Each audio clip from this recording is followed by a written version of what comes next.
Hey everybody, today I'm going to show you how to use Google Drive. So the first thing you want to do is you want to log into your Google Drive. Now there's a couple ways to do this.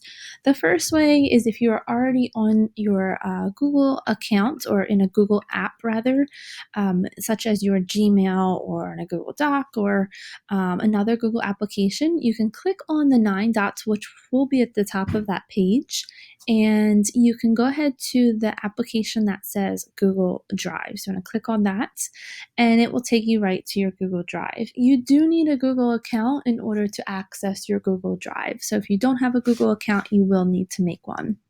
The other way to access your Google Drive is by going to up at the top of your web browser, drive.google.com. So those are the two ways that you can log into your Google Drive. So once you're logged into your Google Drive, you will see a screen that looks like mine, unless it is a brand new Google Drive. And in that case, you will get an introduction for the first time logging into a new Gmail account. And there is a video that you can also watch as you walk through the steps. But otherwise, if it is not a brand new Google account or Gmail account, then you will see a screen similar to mine, but probably wouldn't have as many folders and files. So on your main screen, which is under your My Drive, you can see that I have many folders which you can create. And these folders I created and I pulled from different places. And what's nice about Google Drive is that Google Drive automatically comes with 15 gigabytes of storage space for free, which is a pretty substantial amount. And with this storage space, you can back up your Gmail attachments and your photos, or you can even upload files from your computer's hard drive that you want to store and share. And Google Drive keeps your files safe. You can only access them through your Google account, but what's also nice is you can access them from any device, but you do have to log in through your Google account on any device. So taking a look over to the left, there are some options here for your Google Drive. So there are shared drives. And right now I don't have a shared drive, but this is a shared space that you could collaborate and you could create a shared drive with other people. And under computers, I actually have a folder from my laptop. So these are files from my laptop, but you can sync other files from other computers to this section.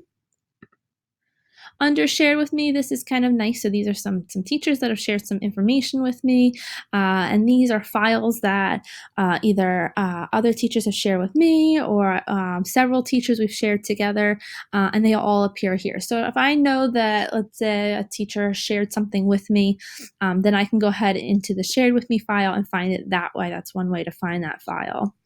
Recent is just recent files that I've worked on in a recent time. Starred, I really like this option. There's a lot of times where I am working on some documents a lot or very often. So I starred them so that I can easily find them. Also up at the top is my lesson plan, so I can easily access them and get to them since I do use that often as well each week. And you can see the other documents here that I starred. Some of these are like documents that I use daily or weekly that I can easily get to. And lastly is your trash. So obviously if you've deleted anything, it can appear in your trash. So you could also restore it from there or see it in your trash folder. Now, as I said in the beginning, Google Drive does come with 15 gigabytes of storage space, and I have a pretty decent amount already on here, and I've only used 3 gigabytes. So that tells you pretty much how much space that Google Drive does give to you. When you want to create a new file or folder, what you want to do is you want to go to the New button at the top, and you can click on New. And you can either upload this in several different ways. So one of the ways is through adding a folder. So you could add a folder, which is what I have on my main screen here. You could create a new folder and you could label this. Let's say I wanted to label it as algebra. I want to make an algebra folder, and I'm going to click create. And it does put it in alphabetical order for you, and you can categorize it in several different ways. So in this case, I do have it by alphabetical order, so I can see algebra is right here. If I click on it, there's obviously nothing in there yet, but I could drop some files in here from either my computer, my hard drive, or from another storage space I could drop the files into. So going back to my drive, so I created a folder here. I can also go up to new and create a file or upload a folder. So I could upload a file from my hard drive, so maybe from Microsoft Word or another space from my computer. The other thing I can upload is or create is a new Google Doc.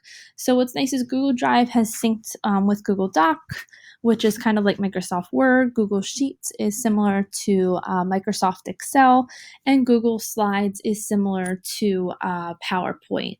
So you could also upload any of those to your Google Drive. And each of them have the option to either create a blank document to upload, or you could create upload it from a template. And the More button will give you other places that you could upload something from. So Google Forms, you could create a quiz and upload that. Google Sites, if you have a site that you want to post on there. So there's a lot of apps that you can access and upload onto your Google Drive. Up at the top, there's a button or search bar to search your drive. So if you are looking for a folder or a document or something, maybe a picture, and you know part of the name or you know the name of it, you can simply type up in search drive and you can find that document by typing in, and it will give you some things that match what you're looking for. And lastly, there are some settings. So you can look at the settings. It tells you how much storage I've used. You can pay for more additional storage if you do get to that 15 gigabytes of storage. You could change the language, and there's some other options here. There's some notifications you can change, and you can manage the apps. When you're finished, you can click done. And that's about it. And I hope you enjoyed this video and found it beneficial. Thanks for watching.